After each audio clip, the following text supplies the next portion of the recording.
Hello guys, কেমন আছো তোমরা? আশা করি আল্লাহর রহমতে অনেক ভালো আছো। আজকে আমরা এ টেল অফ টু সিটিজ এই বিখ্যাত নোবেলটি থেকে একটি মোস্ট ইম্পর্টেন্ট কোশ্চেন নিয়ে আলোচনা করব। কোশ্চেনটি হচ্ছে discuss the theme of resurrection as depicted in a tale of two cities. তো গাইস, আলোচনা শুরু করার পূর্বে আমি তোমাদেরকে একটি বিষয় বলি। এই কোশ্চেনটা আমরা পয়েন্ট বেজ অর্থাৎ পয়েন্টকে অ্যানালাইসিস করার মাধ্যমে আলোচনা করব। তো তোমরা টপিক সেন্টেন্স বেজও কোশ্চেনের অ্যান্সার লিখতে পারো, নো প্রবলেম। আচ্ছা, তো এই কোশ্চেনের জন্য আমরা কিছু পয়েন্ট আউট করেছি, মূলত আমরা এই পয়েন্টগুলোরই আলোচনা করব। তো প্রত্যেকটা কোশ্চেন লেখার জন্য সর্বপ্রথমে একটা ইন্ট্রোডাকশন দিতে হয়। ইন্ট্রোডাকশনটা তোমরা তোমাদের মতো করে দিয়ে নেবে। তো গাইস, এই কোশ্চেনটার জন্য আমি একটা আমার মতো করে ইন্ট্রোডাকশন বলছি। তো তোমরা এইভাবে লিখতে পারো যে এ টেল অফ টু সিটিজ, এটা লিখে এই নোবেলটার পাবলিশ ডেট দিবে। তো এই নোবেলটা পাবলিশ করা হয়েছিল 1859 সালে। এ টেল অফ টু সিটিজ একটি বিখ্যাত নোবেল, যেটা লিখেছেন বিখ্যাত Victorian novelist Charles Dickens. Charles ডিকিন্সের লাইফ ডিউরেশন 1812 সাল থেকে 1870 সাল পর্যন্ত। তো চার্লস ডিকিন্স এই নোভেলটাতে মূল থিম হিসেবে রেজারেকশন এইটাকে দেখিয়েছে সেলফলেস লাভের মাধ্যমে, অর্থাৎ সেলফলেস লাভ এবং স্যাক্রিফাইস, এই স্যাক্রিফাইসের মাধ্যমে রেজারেকশন এই থিমটাকে কিন্তু চার্লস ডিকিন্স সুন্দরভাবে ফুটিয়ে তুলেছেন। তো গাইস, চলো আমরা কিছু পয়েন্টের ভিত্তিতে এই থিমটাকে আলোচনা করি। তো এই থিমটাকে ডেভেলপ করার জন্য সর্বপ্রথমে আমরা যে পয়েন্টটা দিব সেটি হচ্ছে the resurrection of the character. তো Charles Dickens a tale of two cities এই নোভেলটার মাধ্যমে মূলত দুইটা শহরের গল্পকে বুঝিয়েছেন, লন্ডন এবং প্যারিস। তো গাইস, সর্বপ্রথমে আমরা এটা জেনে নিই যে রেজারেকশন কি। রেজারেকশন মানে হচ্ছে পুনরুত্থান, অর্থাৎ কোনো কিছু ধ্বংস থেকে আবার সে জীবিত হয়ে উঠতেছে, অর্থাৎ মৃত থেকে আবার জীবিত হচ্ছে। তো চার্লস ডিকিন্স এই নোভেলটাতে কিছু ক্যারেক্টারের রেজারেক্ট দেখিয়েছে। তো গাইস, এই ধরনের কিছু রেজারেক্ট ক্যারেক্টার হচ্ছে doctor Alexander ম্যানেট, Charles ডার্নে, Sydney carton, Jerry চ্যানচর এবং জার্ভেস লরি। তো এই সকল ক্যারেক্টারের কিন্তু রেজারেক্ট ঘটেছিল, অর্থাৎ খারাপ অবস্থা থেকে ভালো অবস্থার দিকে এসেছিল। তো আমরা ডক্টর ম্যানেটের যদি রেজারেক্ট দেখি, অর্থাৎ ডক্টর ম্যানেটের কি উন্নয়ন ঘটেছিল। ডক্টর ম্যানেট দীর্ঘ 18 বছর বাস্তিল দুর্গে কয়েদ হিসেবে ছিল। তো যখন তাকে বাস্তিল দুর্গ থেকে মুক্ত করা হয়, তখন কিন্তু সে তার মেয়ের সাথে বাস করার জন্য প্যারিস থেকে লন্ডনে চলে আসে। তো গাইস, এই যে ডক্টর ম্যানেট যখন বন্দি অবস্থায় বাস্তিল দুর্গে ছিল, তখন কিন্তু সে তার সকল স্মৃতি ভুলে যায়। ইভেন সে তার মেয়েকে কিন্তু ভুলে যায়, অর্থাৎ তার যে একটা মেয়ে আছে সে কিন্তু সেটা ভুলে যায়। তো ডক্টর ম্যানেটের কিন্তু এখানে মেন্টালি এবং ফিজিক্যালি এই দুইটার রেজারেক্ট ঘটে। কিভাবে? ডক্টর ম্যানেট তার পরিবারে আসার ফলে সে কিন্তু আস্তে আস্তে স্বাভাবিক মানুষে পরিণত হয়ে যায়। তো বাস্তিল দুর্গে থাকা অবস্থায় ডক্টর ম্যানেট কিন্তু কি হয়ে গেছিল, অর্থাৎ জুতার কাজ শিখেছিল। সে যে একজন ফিজিশিয়ান ছিল, এই ফিজিশিয়ান থেকে সে একজন জুতার কারিগরে পরিণত হয়ে গেছিল। তো যখন লন্ডনে আসে, পরিবারের সাথে বাস করার কারণে তার কিন্তু মেন্টালি এবং ফিজিক্যালি রেজারেক্ট ঘটে, সে কিন্তু আবার স্বাভাবিক মানুষে পরিণত হয়ে যায়। তো এখানে এইভাবে ডক্টর ম্যানেটের ক্যারেক্টারটার রেজারেকশনকে দেখানো হয়েছে। গাইস, আরো একটা রেজারেকশন কিন্তু আমরা ডক্টর ম্যানেটের ক্যারেক্টারের মধ্যে দেখতে পাই।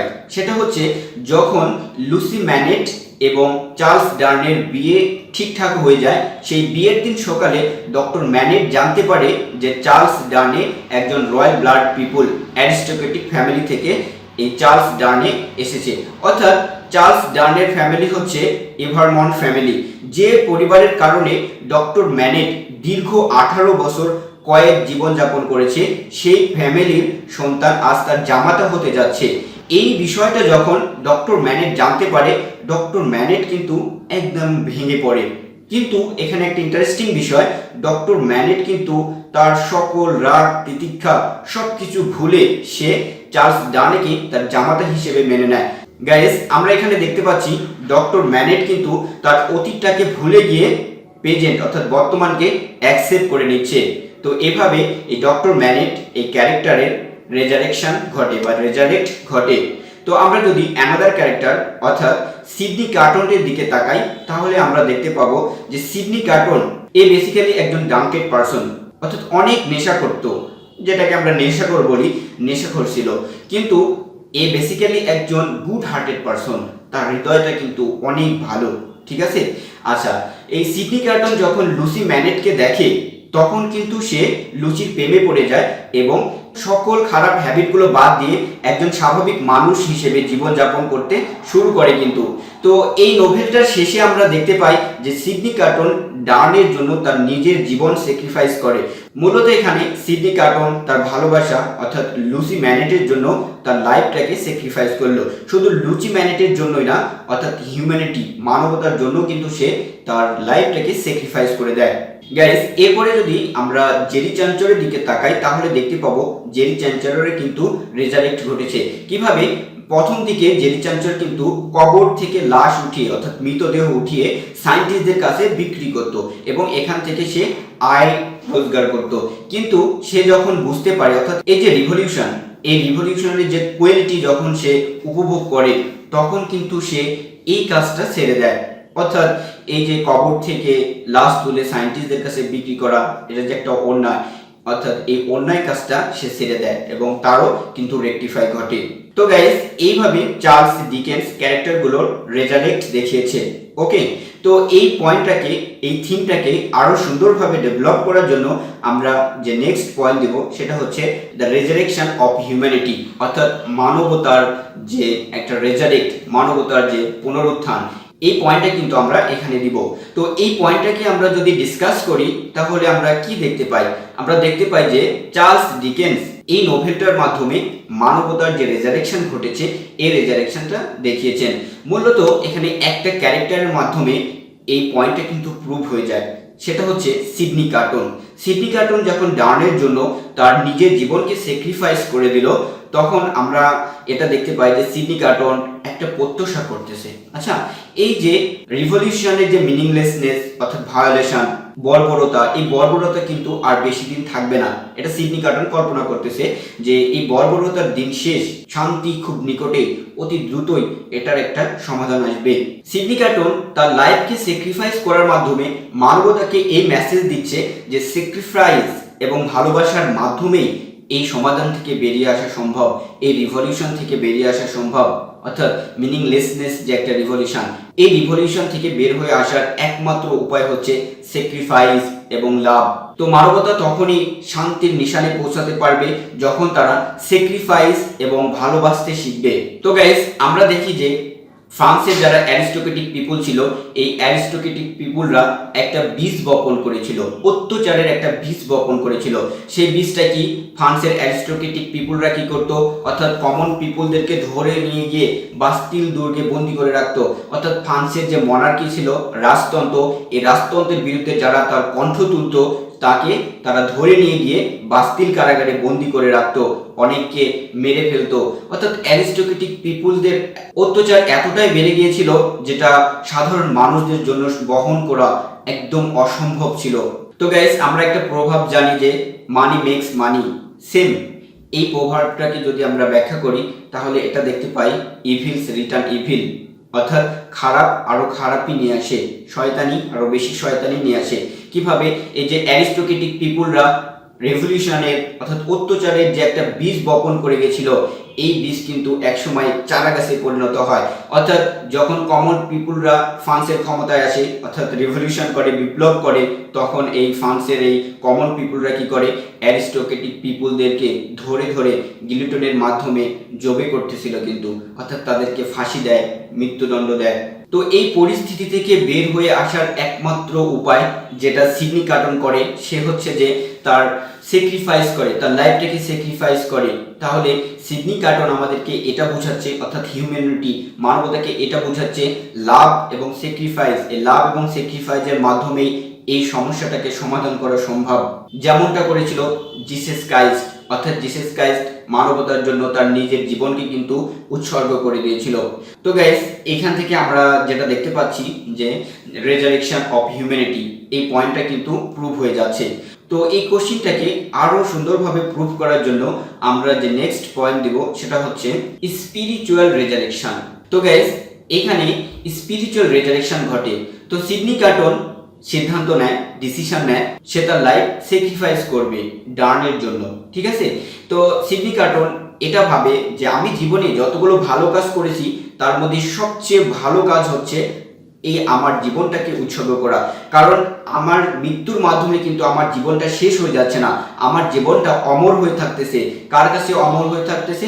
মানবতার কাছে অমর হয়ে থাকতেছে, লুচির কাছে অমর হয়ে থাকতেছে। তো এই থিঙ্কিং থেকে কিন্তু এই সিডনি কার্টন তার লাইফটাকে উৎসর্গ করে। তো এখানে আমরা একটা বিষয় খুব স্পষ্টভাবে দেখতে পাই, সেটা হচ্ছে যে Sydney carton Jesus Christ like character, অর্থাৎ জিসাস ক্রাইস্ট কি করেছিল, তার জীবনকে উৎসর্গ করেছিল মানবতার জন্য। সেম এই রেভলিউশন থেকে, এই যে ভায়োলেন্স, এই অন্যায় অবিচার অর্থাৎ মারামারি হাঙ্গামা, এটা থেকে বের হয়ে আসার জন্য সিডনি কার্টন ঠিক সেইভাবে তার লাইফটাকে উৎসর্গ করে দিল মানবতার স্বার্থে। আর তার এই লাইফ উৎসর্গের মাধ্যমে এটা বোঝাচ্ছে যে এই রিভলিউশন থেকে বের হয়ে আসার একমাত্রই উপায় হচ্ছে স্যাক্রিফাইস এবং ভালোবাসা, লাভ। নেক্সট পয়েন্ট যেটা আমরা দিব সেটা হচ্ছে সোশ্যাল অ্যান্ড পলিটিক্যাল রেজারেকশন। অর্থাৎ এই উপন্যাসটার মাধ্যমে চার্লস ডিকেন্স যেটা দেখিয়েছে সেটা হচ্ছে পলিটিক্যাল এবং সোশ্যাল একটা রেজারেকশন ঘটেছিল। তো এই যে রিভলিউশন, ফ্রেঞ্চ রিভলিউশন, এই ফ্রেঞ্চ রিভলিউশনের ফলে কি ঘটেছিল? ফ্রেঞ্চ রিভলিউশনের ফলে ফ্রান্সের কিন্তু অবস্থা খুব খারাপ হয়ে গেছিল। কিভাবে? যে মৃত্যু যেন তাদের কাছে কোনো বিষয়ই না, এমন একটা পরিবেশ দাঁড়িয়ে গিয়েছিল। তো আমরা এখান থেকে যে বিষয়টা দেখতে পাই সেটা হচ্ছে শান্তি যদি আমরা আনতে চাই বা শান্তি যদি কামনা করা যায়, তাহলে কিন্তু বিপ্লবের মাধ্যমে কখনোই শান্তি আসবে না। বিপ্লবের মাধ্যমে যেটা আসবে সেটা হচ্ছে ধ্বংস, ধ্বংস আর ধ্বংস। কিন্তু আমরা যদি স্যাক্রিফাইস করতে শিখি তাহলেই কিন্তু খুব সহজেই ভালোবাসাটা অর্জন হবে এবং শান্তি ফিরে আসবে। তো এই বিষয়টাই কিন্তু সিডনি কার্টন করে। সিডনি কার্টন তার লাইফকে উৎসর্গ করার মাধ্যমে আমাদেরকে বুঝিয়ে দেয় যে সমাজে যদি শান্তি আনতে চাও তাহলে স্যাক্রিফাইস করো এবং ভালোবাসতে শিখো। যাই হোক, অর্থাৎ এখানে আমরা সোশ্যাল, সামাজিক এবং রাজনৈতিক রেজারেকশন দেখতে পাই। গাইস, এটার জন্য আরো একটা পয়েন্ট আমরা দিব, সেটা হচ্ছে রেজারেকশন অফ ফ্রান্স, অর্থাৎ ফ্রান্সের যে রেজারেকশনটা ঘটেছিল।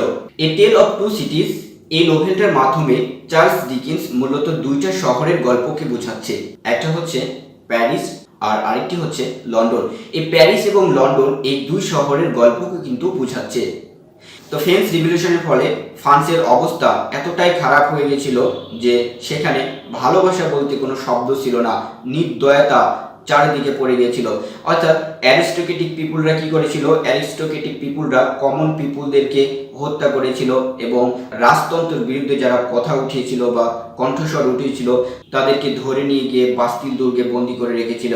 তো এক পর্যায়ে বাস্তিল দুর্গ এতটাই পরিপূর্ণ হয়ে গেছিল যে বাস্তিল দুর্গের কয়েদিনকে শিফটে ঘুম পাড়ানো হতো। কিন্তু 14ই জুলাই 1789 সালে ফ্রান্সের কমন পিপুলরা কি করলো? কমন পিপুলরাই বাস্তিল দুর্গে আক্রমণ করলো এবং বাস্তিল দুর্গ থেকে সকল কয়েদিকে মুক্তি করলো। তো এইভাবে একটা রেভলিউশন শুরু হলো। এই রেভলিউশনের ফলে কমন পিপুলরা কি করলো? কমন পিপুলরা এই যে অ্যারিস্টোক্রেটিক পিপুল যারা ছিল তাদেরকে ধরে ধরে এনে গিলোটিনের মাধ্যমে তাদেরকে শিরোচ্ছেদ করলো। তো এখান থেকে আমরা দেখতে পাচ্ছি যে যদি লাভ এবং স্যাক্রিফাইস থাকে তাহলে কিন্তু রেজারেকশন সম্ভব। লাভ এবং স্যাক্রিফাইসের মাধ্যম ছাড়া, রেভলিউশনের মাধ্যমে কিন্তু রেজারেকশন কখনোই ঘটবে না। তো এইভাবে ফ্রান্সেরও কিন্তু রেজারেকশন ঘটে। তো গাইস, এই কোশ্চেনগুলোতে আমরা কিন্তু প্রত্যেকটা পয়েন্টের জন্য কোটেশন ইউজ করেছি। তোমরা যদি আমাদের কাছ থেকে এই নোটগুলো কালেক্ট করে পড়ো তাহলে কিন্তু প্রত্যেকটা কোশ্চেনে তোমরা যথেষ্ট পরিমাণে কোটেশন পাবে। কোটেশনগুলো আমি বললাম না, ঠিক আছে? তো তোমরা এই নোটটা আমাদের ওয়েবসাইট ভিজিট করার মাধ্যমে কিন্তু পড়ে আসতে পারো, অথবা আমাদেরকে কল করার মাধ্যমে তোমরা এই নোটটা কালেক্ট করতে পারো। যাই হোক, এভাবে তোমরা যদি এই পয়েন্টগুলো অ্যানালাইসিস করে দাও, আলোচনা করে দাও, তাহলে এই কোশ্চেনটার অ্যান্সার কিন্তু হয়ে যাবে। অর্থাৎ রেজারেকশন এই থিমটার কিন্তু পূর্ণ ব্যাখ্যা হয়ে যাবে। আজ আর কথা বলছি না, ভালো থাকবে আর নিয়মিত পড়াশোনা করবে। আল্লাহ হাফেজ।